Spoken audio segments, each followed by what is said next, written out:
Assalamualaikum warahmatullahi wabarakatuh. Sahabat-sahabat pemirsa dari manapun Anda berasal dan dimanapun Anda berada, khususnya mahasiswa Universitas Islam Negeri Sayyid Ali Rahmatullah Tulungagung yang mengambil mata kuliah Hak Asasi Manusia dan Gender. Pada video ini saya akan menjelaskan topik tentang kesetaraan gender. Video ini saya buat sebagai bahan belajar sekaligus menjawab pertanyaan-pertanyaan yang disampaikan oleh mahasiswa dalam perkuliahan HAM dan gender. Apa sebenarnya yang dimaksud dengan kesetaraan? Begitu pertanyaannya. Kemudian apakah dalam konsep kesetaraan gender laki-laki dan perempuan harus melakukan peran yang sama? Kalau laki-laki mencari nafkah, berarti perempuan juga harus mencari nafkah. Kalau perempuan mengerjakan pekerjaan rumah tangga, apakah laki-laki juga sama harus mengerjakan? Kalau laki-laki boleh atau biasa melakukan pekerjaan yang memerlukan tenaga besar, otot yang kuat seperti mencangkul di sawah, kemudian mengangkat beban yang berat, apakah juga perempuan dalam konsep kesetaraan gender juga harus melakukan hal yang sama? Nah, pertanyaan-pertanyaan itu ada lagi juga. Apakah ketika perempuan bisa mengandung atau hamil, menyusui dan melahirkan, laki-laki juga sama harus melakukan peran-peran itu. Nah, itu adalah beberapa pertanyaan yang diajukan oleh para mahasiswa, dan saya juga sering mendapatkan pertanyaan semacam ini dalam kegiatan-kegiatan pelatihan atau kajian gender. Baik, saya mulai dari pengertian. Kesetaraan berasal dari kata setara. Setara itu artinya seimbang. Sebagai perumpamaannya, ketika kita melakukan suatu penimbangan barang, maka kita akan mencari, akan berusaha mendapatkan kesetaraan antara apa?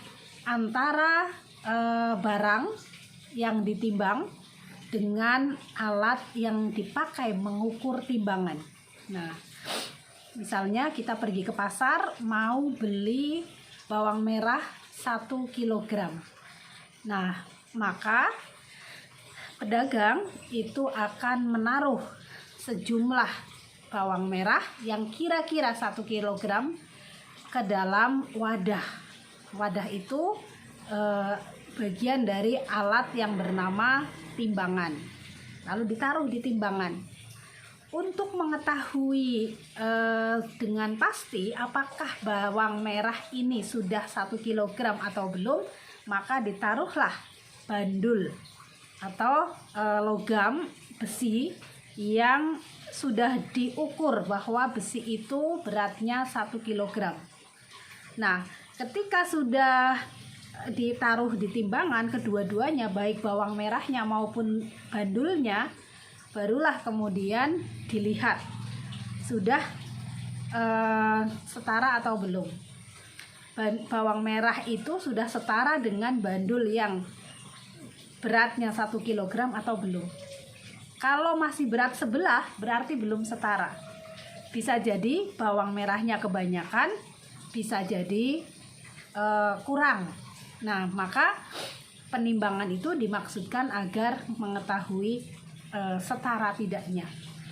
Nah, ketika sudah lurus, tidak ada yang jomplang, kalau sini bandulnya sekilo, bawang merahnya sekilo 2 on, berarti begini posisinya. Kalau sebaliknya bandulnya sekilo, bawang merahnya baru 8 on, begini.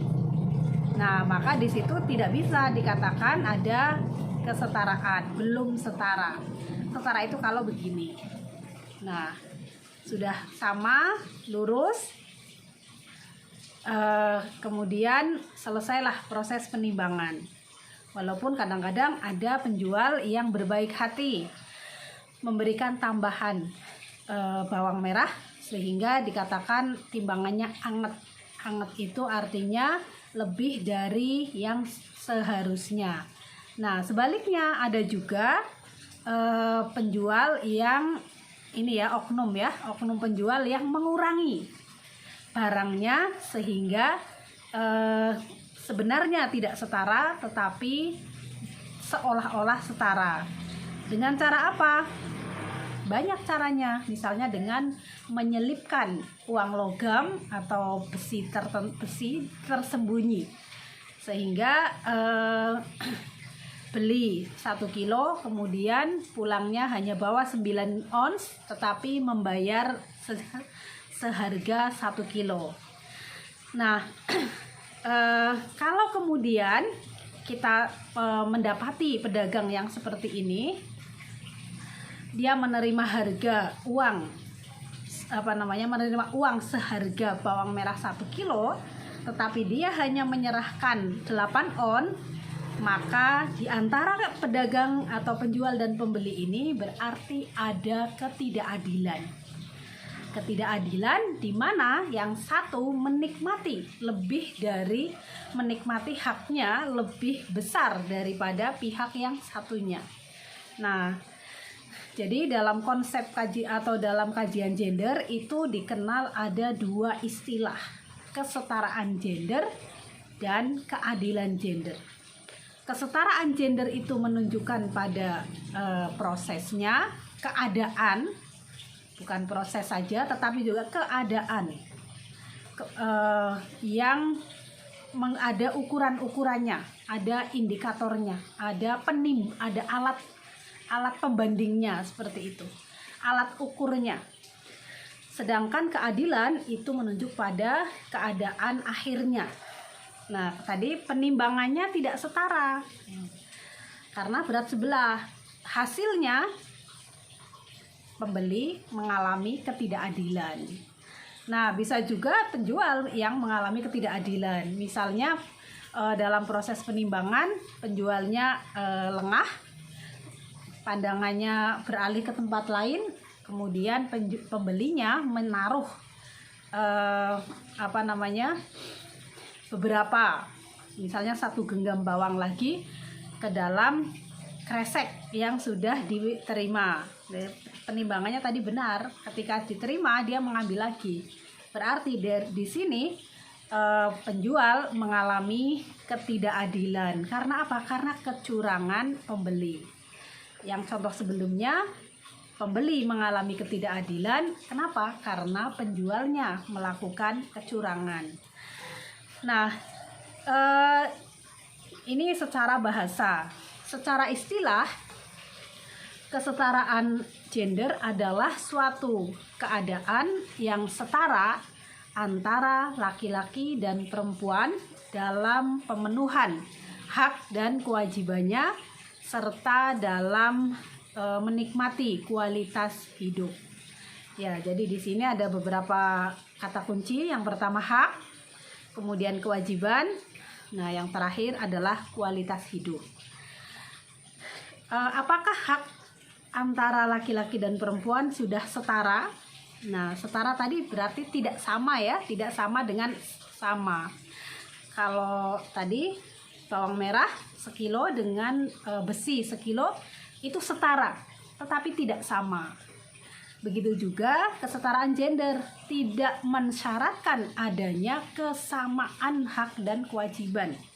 Tidak mengharuskan adanya kesamaan peran. Jadi tidak perlu ada penyeragaman. Kecuali memang kedua belah pihak menyepakati. Nah, tetapi yang penting di sini adalah apakah hak dan kewajiban masing-masing pihak, baik laki-laki maupun perempuan, dalam relasi apapun baik relasi pernikahan, relasi pertemanan, relasi pekerjaan, itu setara, bukan sama, setara.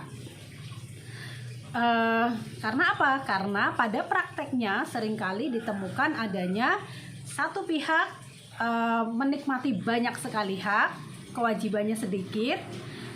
Di lain pihak yang satunya mendapatkan kewajiban yang sangat banyak, sedangkan haknya sedikit.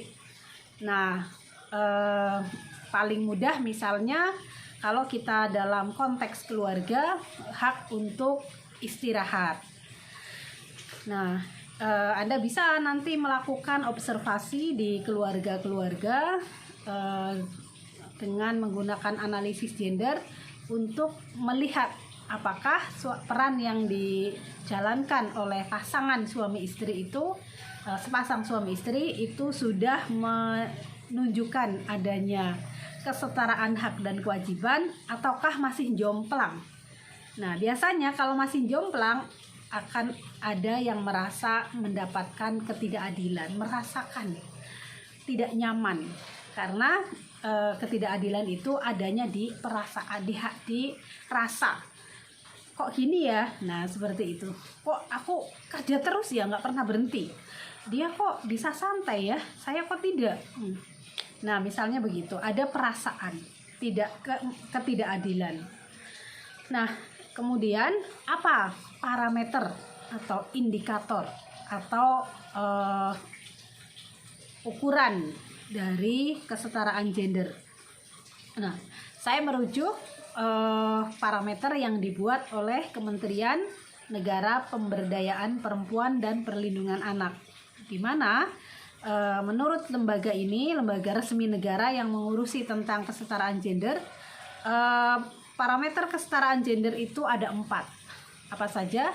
Yang pertama adalah akses, yang kedua partisipasi, yang ketiga kontrol, keempat manfaat.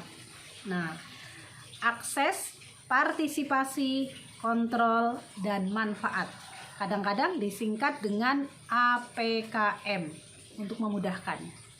Sekarang kita akan membahas satu persatu apa itu akses. Akses secara sederhana, secara mudah bisa diterjemahkan dengan kesempatan. Kesempatan pendahuluan, kesempatan belajar, kesempatan kerja, kesempatan membuat keputusan, kesempatan menikah, dan sebagainya. Akses adalah satu situasi, satu hal yang menunjukkan adanya kesempatan untuk laki-laki maupun perempuan, untuk kesempatan yang tersedia bagi laki-laki dan perempuan untuk melakukan suatu hal tertentu. Ya, hal tertentu itu bisa macam-macam ya. Saya beri contoh misalnya pendidikan. Contoh lain menikah, pekerjaan. Pendidikan, pernikahan, pekerjaan itu contoh yang paling mudah. Apakah sebuah keluarga memberikan kesempatan yang setara kepada anak-anak yang mereka miliki? Orang tua apakah memberikan akses yang sama kepada anak-anaknya, baik laki-laki maupun perempuan, untuk menempuh pendidikan yang setara? Nah, misalnya kalau anak laki-laki dibebaskan untuk meneruskan sekolah sampai semaunya dia, apakah anak perempuan juga diberikan kesempatan yang sama? Jangan-jangan ini agak sering terjadi ya, laki-laki diberi kesempatan, dimotivasi untuk sekolah setinggi-tingginya. Nah, yang perempuan kepengin sekali tetapi dimentahkan semangatnya. Nggak usah kamu. Laki-laki itu kan nanti butuh pekerjaan. maka dia sekolahnya harus tinggi. Kamu kan perempuan, nanti juga dinafkahi suamimu, gak usah sekolah tinggi-tinggi. Nah, maka ini secara kesempatan, secara akses itu sudah tidak setara. Yang setara yang seperti apa? Yang setara adalah silahkan anak-anak bapak dan ibu meneruskan sekolah sesuai kemampuan dana yang tersedia. Dana yang tersedia segini, cukup untuk kuliah sampai tingkat S1. Maka kalian sila semua bapak ibu biayai sampai kuliah S1 kalau mau. Nah, perkara tidak mau itu lain urusan. Kalau mau S2, S3 silahkan cari sendiri, tapi bapak ibu memfasilitasi sampai S1. Nah, maka kalau ada anak yang kepengen kuliah S1, baik laki-laki maupun perempuan, itu peluangnya atau aksesnya tersedia. Nah, jadi tidak ada hambatan, tidak diberi hambatan untuk salah satu pihak. Kemudian dalam hal pernikahan misalnya, kamu anak bapak dan ibu bebas memilih mau menikah dengan siapa. Nanti bapak ibu bantu untuk menganalisis calonnya atau memberikan review kepada calon, misalnya sudah dikenalkan, tetapi memberikan kebebasan untuk menentukan pilihannya. Nah, itu namanya aksesnya setara. Kemudian yang tidak setara misalnya salah satu pihak, misalnya ya ini contoh saja, laki-laki boleh bebas kamu mau menikah dengan siapa, tapi yang perempuan harus ditentukan oleh bapak karena bapak mau yang terbaik untuk kamu. Nah, yang terbaik versi siapa? Versi bapak misalnya, atau versi ibu, bukan versi anak. Tapi untuk yang laki-laki terbaik versi dia. Nah, misalnya itu berarti aksesnya tidak sama, tidak setara. Kemudian misalnya juga lagi tentang hak dan kewajiban. Hak dan kewajiban suami istri dalam hal informasi, sosialisasi, kemudian edukasi itu seringkali tidak sama, dimana sosialisasi tentang hak-hak istri itu atau sosialisasi tentang kewajiban keluarga, rumah tangga itu seringkali berat sebelah, dimana kewajiban istri diberitahukan lebih banyak daripada kewajiban suami. Begitu juga hak istri lebih sedikit daripada hak suami. Apa contohnya? Contohnya istri harus menerima nafkah dari suaminya apa adanya, tidak boleh menuntut. Nah, jadi mau suaminya penghasilannya sehari 50.000, 500.000 atau 5 juta, istri harus patuh dan menerima. Tetapi di sisi yang lain, istri ditekankan untuk melayani semaksimal mungkin, tidak peduli berapapun yang dia terima sebagai nafkah. Nah, tapi di sisi yang lain, suami tidak ditekankan untuk begitu. Apa adanya istrimu, itu seharusnya kamu terima. Nah, kenapa? Kadang-kadang tidak disampaikan, motivasi seperti ini. Misalnya, istrimu tidak bisa memasak, istrimu tidak bisa membersihkan rumah, dia hanya pandai mencari uang, terimalah. Nah, itu jarang sekali. Tetapi kamu berhak dilayani oleh istrimu. Maka kalau istrimu tidak bisa memasak, ya harus dia memasak. Latihan masak sudah jadi sudah jadi istri, nggak bisa memasak. Jadi ada akses yang tidak sama. Begitu juga dalam hal perceraian. Banyak sekali orang yang mengetahui bahwa suami itu punya hak untuk mentalak istrinya.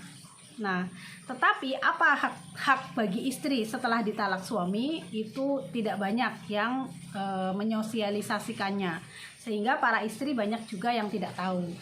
Contohnya apa? Hak untuk mendapatkan mut'ah. Apa itu mut'ah? Mut'ah itu kompensasi uang atau harta karena ditalak. Itu hak perempuan yang dicerai. Hak untuk mendapatkan nafkah masa idah. Bentuknya apa?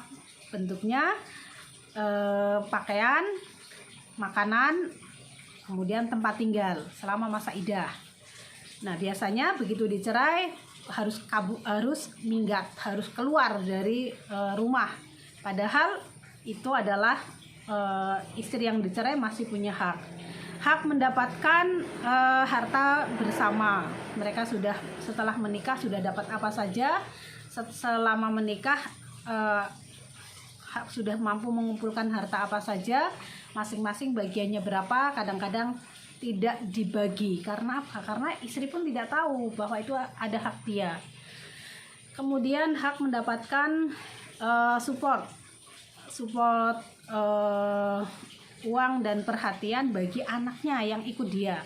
Misalnya suami istri ini sudah menikah, punya anaknya ikut istri. Nah, istri itu punya hak untuk mendapatkan biaya hidup dari suami untuk dikelola untuk anak mereka. Nah, tapi ini seringkali juga istri tidak tahu kalau itu haknya. Nah, dari contoh semacam ini maka bisa dikatakan bahwa informasi tentang hak dan kewajiban yang tersosialisasi kepada masyarakat kadang-kadang atau sering terjadi tidak setara. Itu akses. Sekarang partisipasi. Apa itu partisipasi? Partisipasi berasal dari kata participation. Akses juga dari bahasa Inggris, partisipasi juga dari bahasa Inggris. Participation artinya keikutsertaan. Keikutsertaan berarti aktif ya, melakukan. Kalau akses tadi kan berarti peluang. Nah, peluangnya ada apa tidak. Nah, kalau partisipasi berarti melakukan secara aktif ya. Partisipasi keikutsertaan itu apakah setara atau tidak. Nah, maka dalam sebuah relasi kita bisa menilai atau bisa mengamati, bisa melihat, bisa juga merasakan orang itu bisa berpartisipasi atau tidak. Misalnya tadi dalam hal pendidikan, ketika kesempatannya itu tersedia, nah langkah kedua adalah apakah dia mampu berpartisipasi, mampu ikut serta dalam menikmati pendidikan. Jadi Bapak dan Ibu sudah memberikan kesempatan kepada kalian, laki-laki maupun perempuan, untuk kuliah sampai S1, misalnya begitu tadi. Nah, kemudian di tingkat partisipasi, apakah keduanya bisa mengambil peluang itu lalu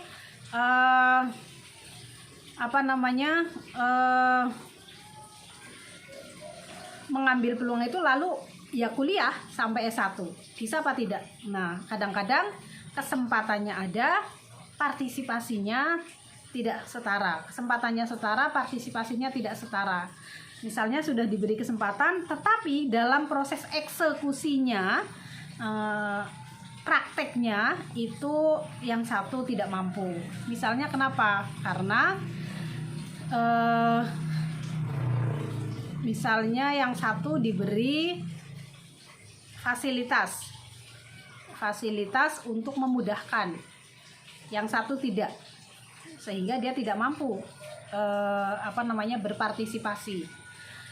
Diberi yang laki-laki misalnya, atau salah satunya ya, yang perempuan diberi motor. Kamu kan anak perempuan, ibu belikan motor. Kamu anak laki-laki, jalan kaki aja. Nah, jalan kaki nggak diberi uang saku untuk biaya transport misalnya. Nah, ini akhirnya nggak kuat.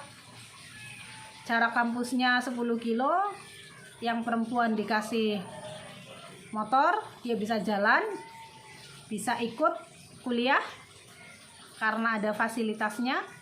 Nah, yang laki-laki tidak bisa. Kenapa? Tenaganya habis. Buat apa? Buat jalan. Kamu kan laki-laki, anak yang kuat.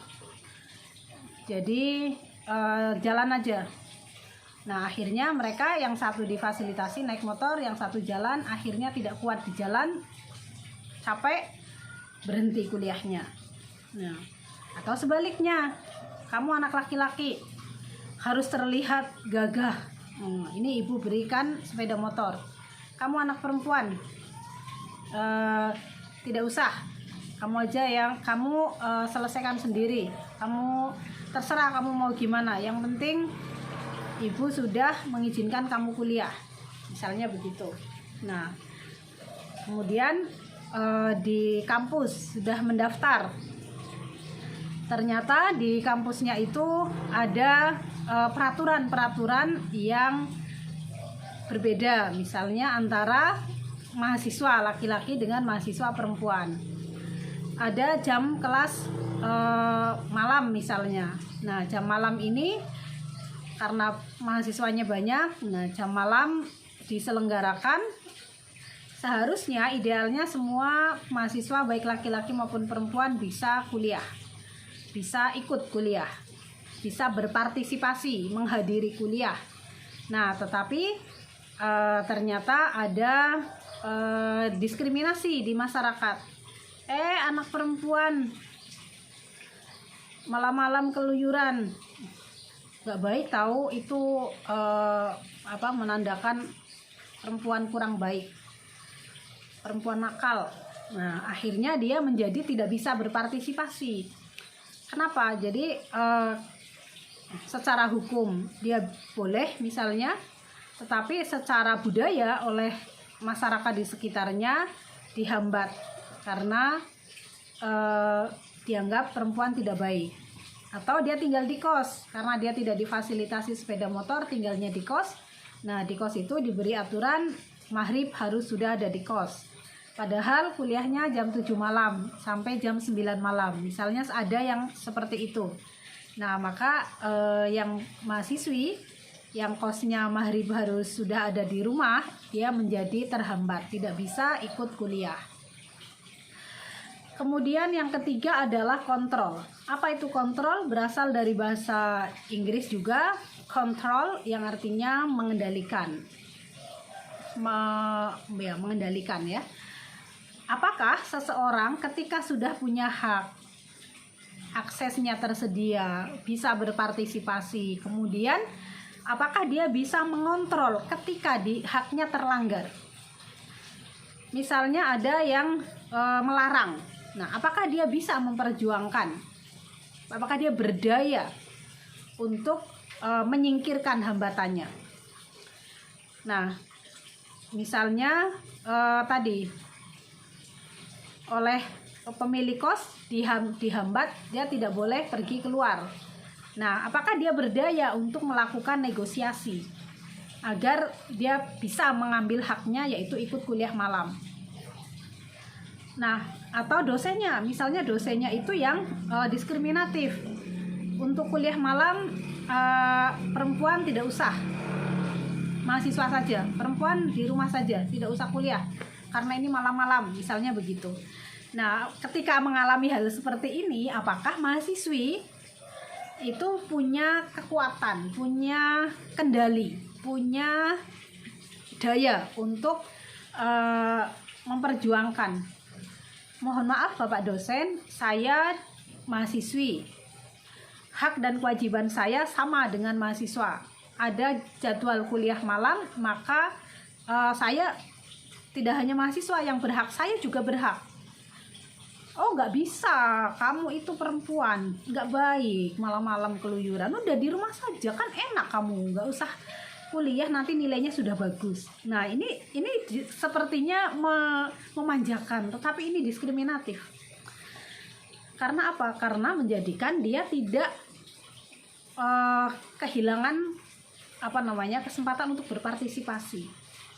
Nah kalau kemudian dia berdaya, lapor misalnya kepada atasannya, Pak Ketua Jurusan atau Ibu Ketua Jurusan,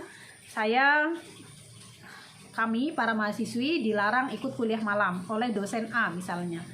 Nah kemudian kami sangat keberatan karena hak kami menjadi tidak sama antara laki-laki dan perempuan. Nah ketika dia mampu melakukan ini, kemudian Bapak atau Ibu Kajur itu merespon, memanggil dosen yang menghambat mahasiswi ini, maka bisa dikatakan mahasiswi ini memiliki kontrol yang setara. Karena apa? Karena ketika haknya dia dilanggar, dia mampu memperjuangkan. Dia mampu berkomunikasi dengan pejabat yang berwenang untuk mengatasi masalahnya. Nah, seperti itu.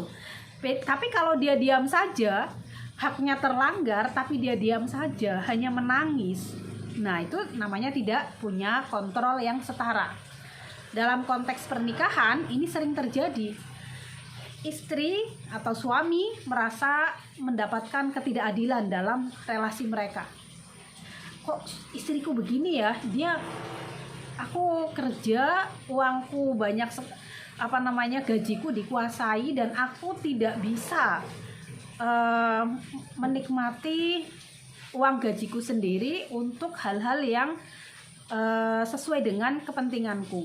Aku cuma diberi uang bensin tiap hari ke kantor, lalu uang makan siang, lainnya nggak ada. Sedangkan istriku beli belanja kesukaannya di luar kebutuhan, kesukaan dan gaya hidup itu sangat leluasa.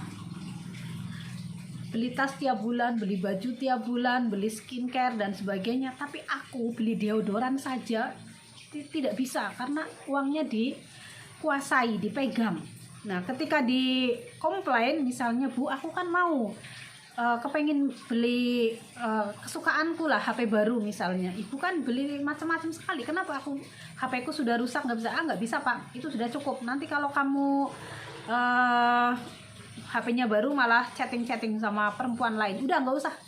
Misalnya begitu. Ini kan berarti tidak bisa mengontrol. Atau sebaliknya juga bisa. Suami karena merasa sudah memberi uang untuk belanja rumah tangga, itu kemudian mengeksploitasi istrinya, melakukan banyak sekali pekerjaan dan dia tidak secara tenaga itu sangat tidak seimbang. Nah, kemudian ketika istri dalam posisi ini, dia tidak berdaya. Dia tidak berdaya untuk menyampaikan. Ketika mencoba menyampaikan, kemudian responnya adalah, itu kan sudah kodrat.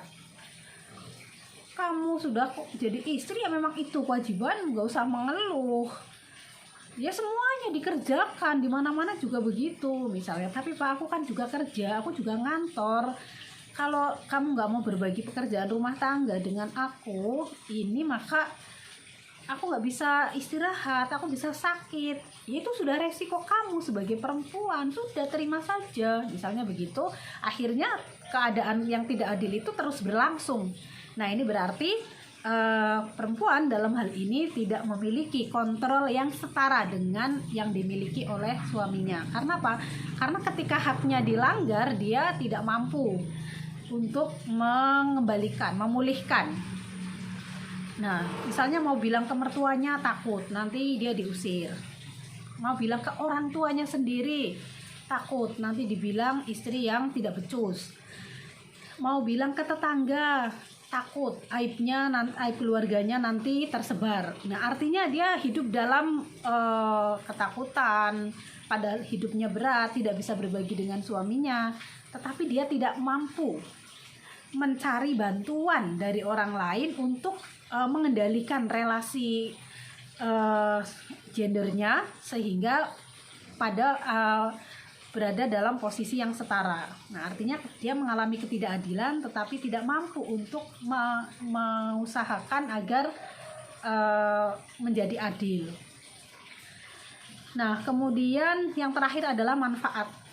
Manfaat ya berasal dari bahasa Arab, manfaat ya. Ini artinya adalah benefit, keuntungan, kenikmatan yang diterima. Nah, jadi dari pendidikan yang disediakan tadi, apakah antara laki-laki dan perempuan itu mendapatkan manfaat yang sama? Misalnya manfaat sama-sama ijazahnya bisa dipakai untuk melamar suatu pekerjaan atau jabatan tertentu. Nah, kalau tidak, misalnya ini ijazahnya sama-sama S1, tapi yang satu laki-laki, satu perempuan, sudah kita yang laki-laki aja. Jadi belum dites kemampuannya seperti apa, tapi dilihat ijazahnya ijazahnya menjadi lebih nilainya tidak setara. Karena apa? Karena tadi, oh ini laki-laki, ini perempuan.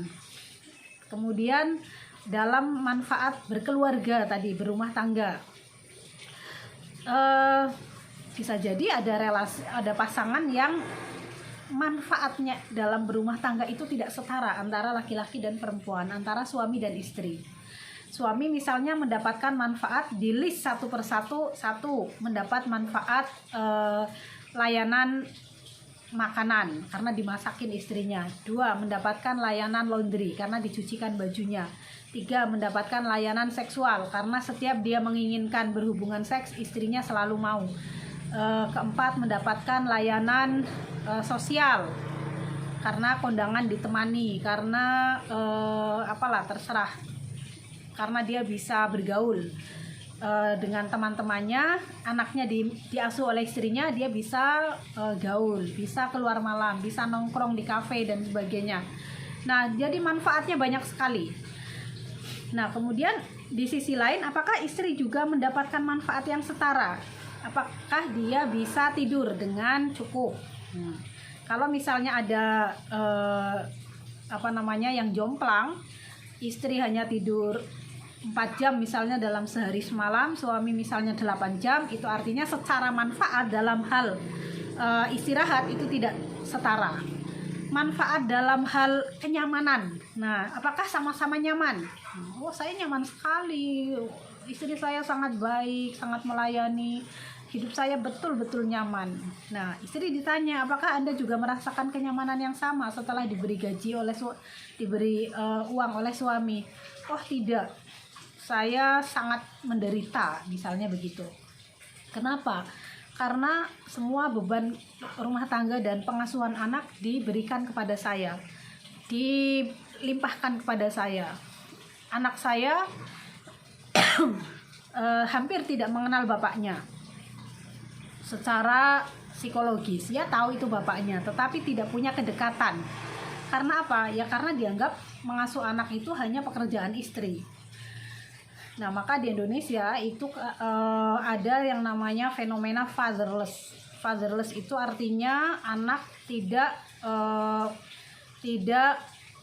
merasakan peran ayah. Ayahnya ada tetapi tidak berperan.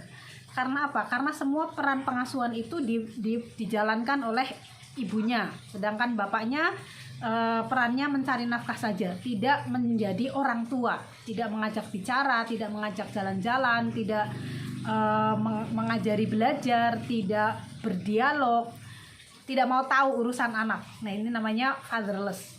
Artinya apa? Artinya manfaat dari berumah tangga itu kemudian dalam hal menikmati kenyamanan itu bisa tidak sama antara suami dan istri. Begitu juga di pekerjaan. Nah, bukan suami istri, tetapi di kantor atau di pabrik itu manfaat antara laki-laki dan perempuan kadang-kadang juga berbeda. Apanya? Upahnya.